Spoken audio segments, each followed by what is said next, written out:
This is why I love what I do. Tell me another job where you can eat cereal and have this beautiful view while working. Go ahead, I'll wait.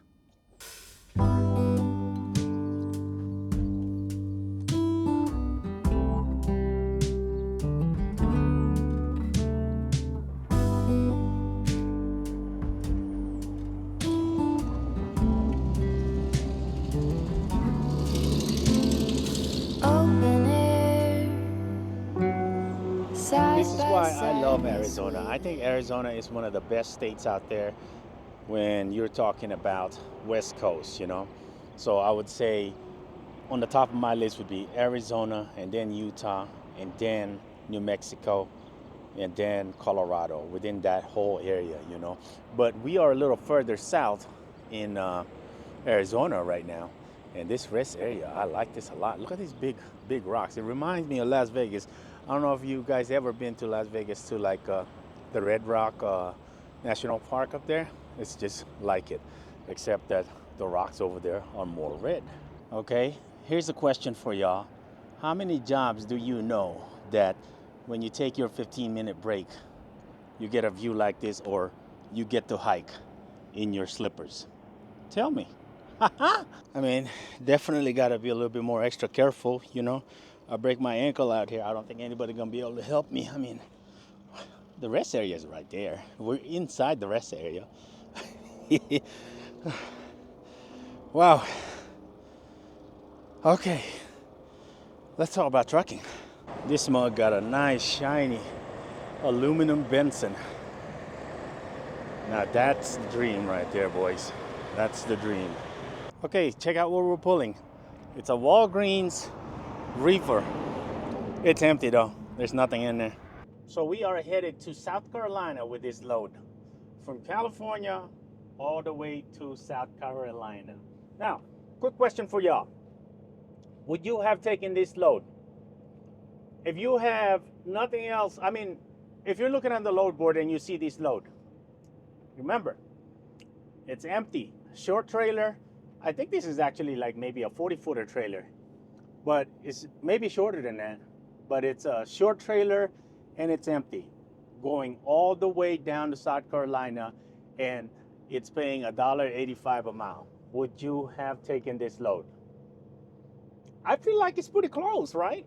It's pretty close to that borderline, $2 a mile. But then again, you are empty. So, you know, how much do you compensate for that? Or how would you, how do you handle things like that? I would say, if you ask me, I'd say it's pretty doggone close. You know, like I said, if you get any chance whatsoever to make it easier on your equipment to pull anything and still make okay-ish money, I think that's okay. But anyway, I know you guys or some people, not the vlog. The vlog is usually fairly nice, but like some of the new people that usually don't know how we run and things like that will probably give this a big old thumbs down because $1.85, right? You can't make no money off $1.85, man. Can't make no money off of that. I would say yes and no. All right.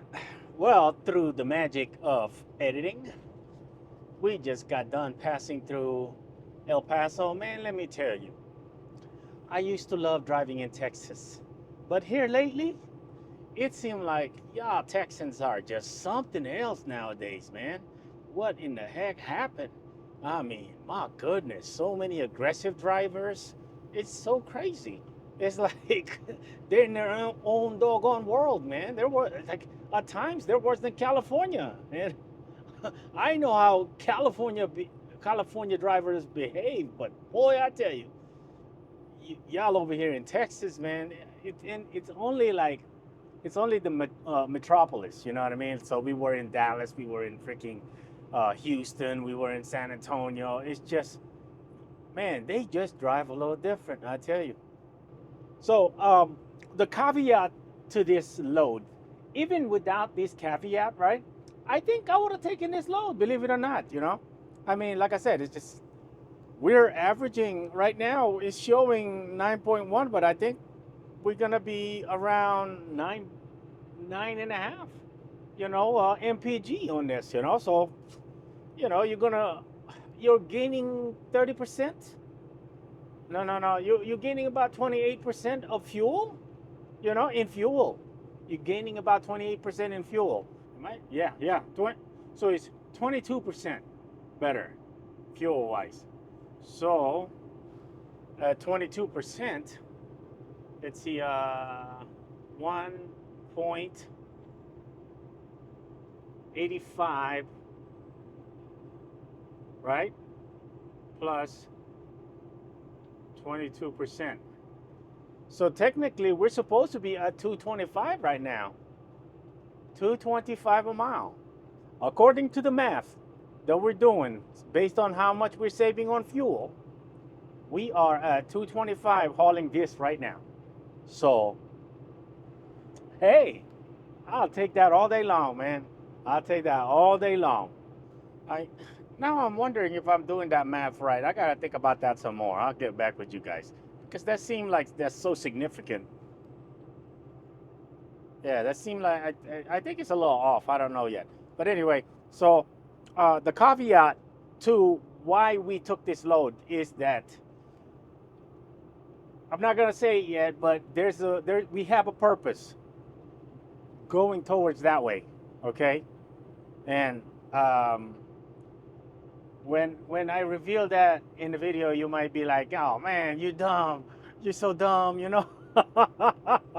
But that's why we're heading towards that way, and we will see. I think it's probably gonna be 2 videos from now. Yeah, 2 videos from now, we're gonna reveal what is happening. Okay. Okay, so I did some calculation, and what I was doing is I was calculating it per mile, the percentage, when in reality it's just on fuel. So I should have just calculated it in fuel. So we're gonna be saving about $240-ish in fuel, okay? By rolling down there empty, okay? But you also got to calculate there now.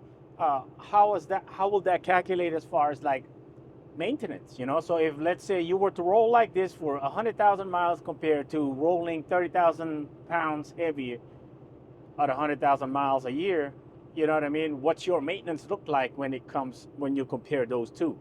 You know what I mean? So, that's a data I don't think we will ever have, because I don't feel like, going through that data at all. So, but anyway, that's where we are with this load. Like I said, there's a really big caveat to this load. That's one of the main reasons why I was looking to go towards this way and take this load. So we drop off that Salt Lake load Monday morning. We bobtail all the way home, and then we stayed home during the weekday. Went, did the IFTA, ran the IFTA. Oh, speaking of IFTA, okay.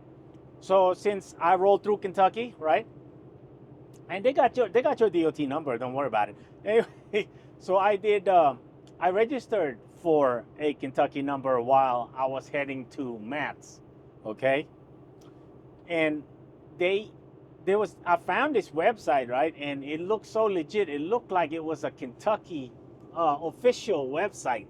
So I signed up through them, right, and then I was kind of wondering why was it $95. So they were charging $95 to get my KYU number, which is the Kentucky heavy highway use tax number, right?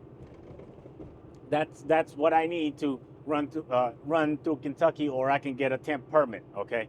But at 80,000 pounds, I think I'm paying 2 cents a mile for Kentucky, because they're not part of IFTA. Why? I have no idea. So, so I registered for that number, thinking that this stinking website that I went to is an official Kentucky website, okay? Because they make it look so official. And another thing is, they should put a freaking disclaimer on there. But anyway, long story short, they are not an official.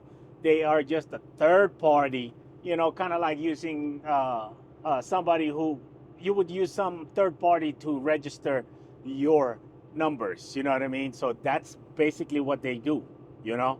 So anyway, I was trying to file my IFTA through that same website. Now, mind you, now, the reason why I was thinking that it was official is because, like I said, they didn't have no disclaimer that they're not officially affiliated to Kentucky, you know, process of those, you know, the government, the state of Kentucky, you know. But anyway, Oregon does the same thing, and they have a .com website, you know, and that's how you file your things, right? With Oregon, you know, in Oregon, it didn't cost me nothing to get my freaking numbers, right? Or to get registered with them. But Oregon costs a lot, though. It's like 23 cents a mile. Anyway, long story short is that I try to file my IFTA, well, my heavy highway use tax, which is like we ran 639 miles this quarter through Kentucky. I try to file that, and these son of a guns try to charge me $128. I was like, ah, man, what the heck is going on here, right? So that's when I started doing investigation. And then I saw that on Kentucky website that it was 2 cents a mile is what they would charge you. I was like, that's only like 18 bucks. And I was like, what the heck is going on here, right? So I called this number, and it's also a 502 number, which is a Kentucky area code. Boy, I tell you, I called them. I was like, hey, why is it charging me so much to file my IFTA? And then they were like, oh, that's admin fee. I was like, what admin fee? And then that's when it just clicked on me that it was not a Kentucky official, website. Boy, I tell you. So they were charging me another $95 for the admin fee and something else to file my heavy highway use tax with Kentucky. So I was able to get a hold and connect the KYU number, because all it did, that $95 I paid them, all it did is gave me more extra work, because now I have to call Kentucky and have them connect that number after I open my own personal account with Kentucky. That I had to connect those two numbers, the KYU numbers, to my personal account, so I can file my taxes, right? My road tax. And that's why it was more of a pain than anything, them processing and getting my KYU number for me. You know, I wonder if do they ever catch anybody on these inspection stations? I see that they got all these sophisticated things going on here. Like, it's like crossing Canadian border. The Canadian border is so strict over there, man. Them Canadians, they don't play. So, but like, I wonder if they catch anybody actually. You know what I mean? Like, I know they're probably scanning, like, they're all of those scanners that you go through. They probably have like all kinds of freaking heat signatures on these things. Oh crap! They stopping me. Look at that. Oh no, they're not stopping me.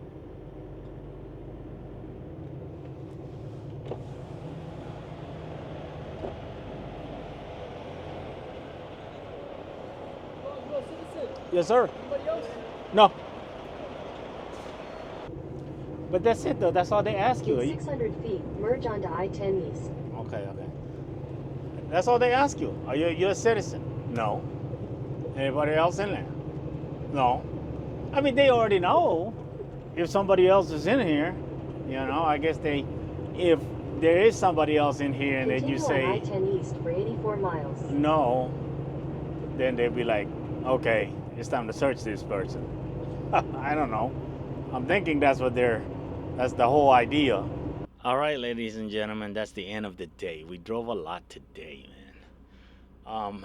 I haven't driven that many miles in a single day in a very long time. So we drove a total of 680 miles today. Wow. Yeah, I've been getting spoiled, man. All these doggone 550, 570, 600, the most on average, you know what I mean? So, uh, man, when I was driving for David, man, it's like I would hit like 680 on a regular. As a matter of fact, I think the most I hit in one day was like 740. Now, this is on a clock, you know. Before all of these clock, you know, there were times that I hit nine something.